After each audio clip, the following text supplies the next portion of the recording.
got some breathing room, but obviously he'll be happy if that. Yeah, he doesn't want to use it right now. No. Kyle looking like he is heading to sign in. Yes, as he makes it official, making over from Sprint Cup practice, and now will be taking over the 18 ride here in the Nationwide Series. Back out on track. Let's check in with Trevor Bayne, because you talk about, we mentioned Justin Allgaier's second half of the year has not been as good as his first half. Here's a kid who has really been coming on strong. The 19-year-old, career best 7th in points. Now he picked up another spot back at Atlanta. Yeah, I talked to Trevor in the garage area there. There's some things going on with this team that are very, uncertain for him. I'm not sure that he's going to finish the season out in this car. He's not sure. He couldn't really give me any answers, but he's in it now. A great kid with a very bright future, but some uncertain things going on with him right now. That's the thing that you hate to see for these young guys that are really showing the potential. I mean, he's done a fantastic job as he's learned these racetracks and these cars. So not knowing what exactly is going on there, but somebody will pick him up, because that's a lot of talent sitting in that seat. He's number 1 on the speed chart. Just took it over on his second lap, 24.10 second.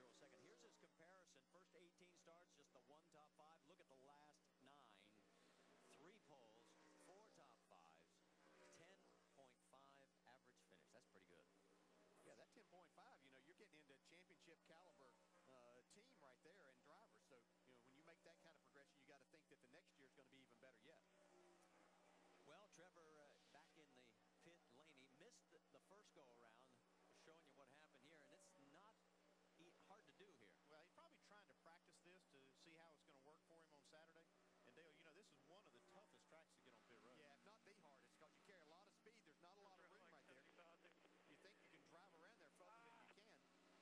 I just hope that you saw a little bit of smoke. I hope he didn't lock it up enough. We heard Dave Burns talk about there's only 6 sets of tires to be used, and you lock those up, you'll have to check those front tires out. All right, well, Trevor comes back out on track. Let's check in, and I think the oil pressure's fine on the 22. What do you think? Well, there's no doubt now. Yeah, what it was. Certainly, as Andy said, he probably wouldn't have made it very far, but he wouldn't be out there up at speed right now and still going if they'd had another issue. Well, here's an interesting streak. He has been running at the finish, Brad has, the last 94 Nationwide Series races. That is the longest streak in Nationwide Series history. Wow, I didn't know that. That's a good stat right there. That's how you win championships. Talked to Paul Wolf, crew chief, on this car just a minute ago. Talking about this track in particular for them, they ran really good here in the spring, but then they faded bad in the end. They got real loose. And I asked him, I said, "Did you find anything wrong with the car?" He said, "No, we didn't." He said that was really kind of puzzling for them. They brought a different car here for this race, and they're hoping not to have that problem. They hope the car's fast all day. Right now, he's second on the board. He's had top 10 finishes in the last 6 Nationwide Dover races here. It's the longest current streak in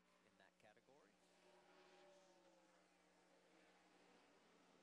There you see the numbers on Brad. While we've got a moment, let's also remind you this week on ABC, Saturday Night Football, number 3 Boise State looks to make another big statement as Kellen Moore and the Broncos face a strong out-of-conference test against Jacquizz Rodgers and the 24th ranked Oregon State Beavers. Saturday Night Football presented by Southwest Airlines on ABC at 8 Eastern, 5 Pacific. Stay with us. A lot more practice. Only 24 cars have been on the track.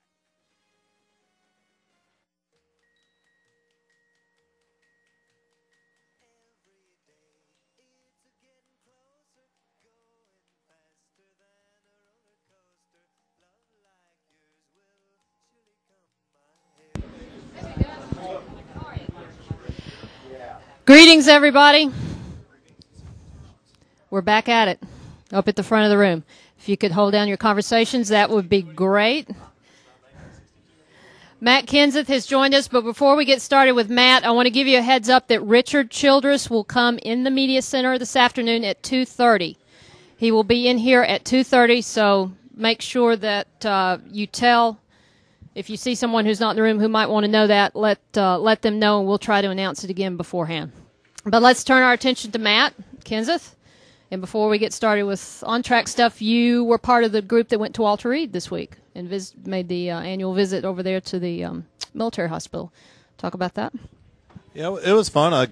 Second time I've been there, I guess. So I get to go the last couple of years. So it's always fun to go up there and and see some of the troops and get to hang out with them a little bit and talk to them.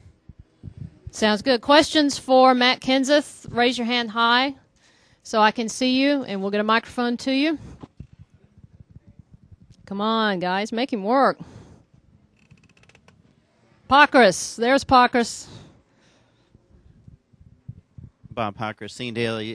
Do you believe wins should be taken away if a car is found illegal after it's won?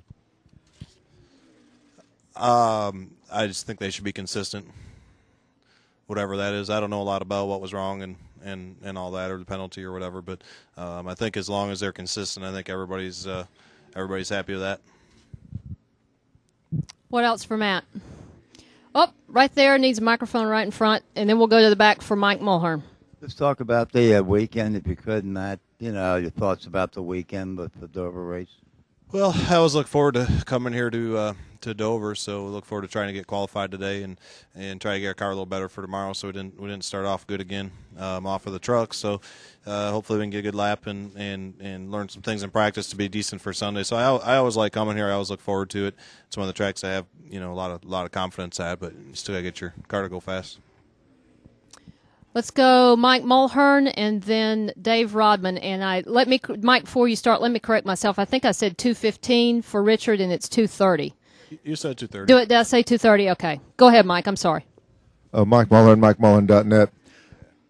Matt, Clint Boyer said that he thinks that NASCAR sees a lot of cars that when they go back Tuesday are out of round, that they're either too close or over the line or something like that, and that he was made an example of. Do you feel the same way? Do you think when you're racing out there that there are other guys out there that are either over the line or pushing too hard or too close or whatever? What's going on with this deal here?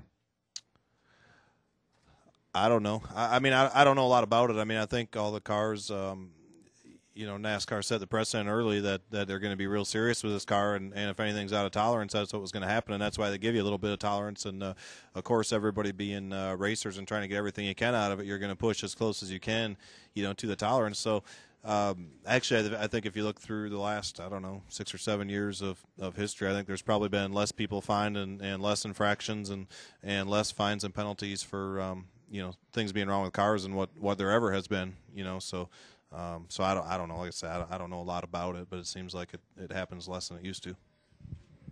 We'll go Rodman, and then I see Brian in the back. Oh, and Don. Let's go Rodman, Don, and then Brian in the back. Yeah, Matt. Dave Rodman with NASCAR.com. Could you speak to the crew chief change was just made? I mean, Drew was brought in to work with David Reagan, and just could you speak to what that says about the organization and how they move people around within and what his time up in Cup now might mean compared to when he was last year? I didn't hear the last part there. The speaker kind of went out. I didn't hear the very last part you said, but the crew chief change, I don't know much about that either, to be honest with you. I probably found out about the same time you guys did. So I don't know a lot what's going on there. I mean, obviously they're trying to get David to run better and UPS to run better and all that, I imagine. I think Donnie's certainly, one of the better and more respected crew chiefs around the garage. I don't know the whole idea for the change. Drew's more than capable of doing the job as well. So sometimes, I guess sometimes you just mix things up and hope they go a little smoother. Don. Matt, 150-point penalty with 9 races to go and 11 people to get through. How is that almost an impossible task now? Well, I mean, it depends how you run. I mean, if you run like Clint ran last week, and I assume you're talking about Clint. So if he keeps, if he can run like that, and you can run in the top 3 or 4 every week, and be up there and lead laps and be in contention to win, you can make up a lot of points fast. And there's some races where some people could lose a lot of points fast. So you never know. Stranger things will probably happen, but certainly it puts you in a pretty big hole. It's tough to come out of that, but I think your first thing you got to look at is their performance. See how they perform. Let's go, Brian, and then we'll come up to the front and get Al Pierce. Go ahead, Brian. Matt, Brian Nelson with MRN Radio. We'll go to Kansas next weekend. Your record at Kansas compared to Chicagoland, pretty consistent, almost identical. Versus, when you talk top 5s, top 10s. What's similar? What's different between the two tracks? They're really similar from the time you drive in there to. Everywhere looks a lot like Chicago. You can tell the same people built them at the same time. So it's a good racetrack. It's just a little flatter than Chicago. I think that's about it. The pavement's the same age, and it acts a lot like Chicago. Some tracks are real similar. They're both good tracks. Al. Matt, you made your Cup debut here, I think 11 or 12 years ago. You were a full-time Chevrolet driver in Nationwide, and you got called to be a Ford driver on Sunday. Tell us about that weekend. What do you remember about it?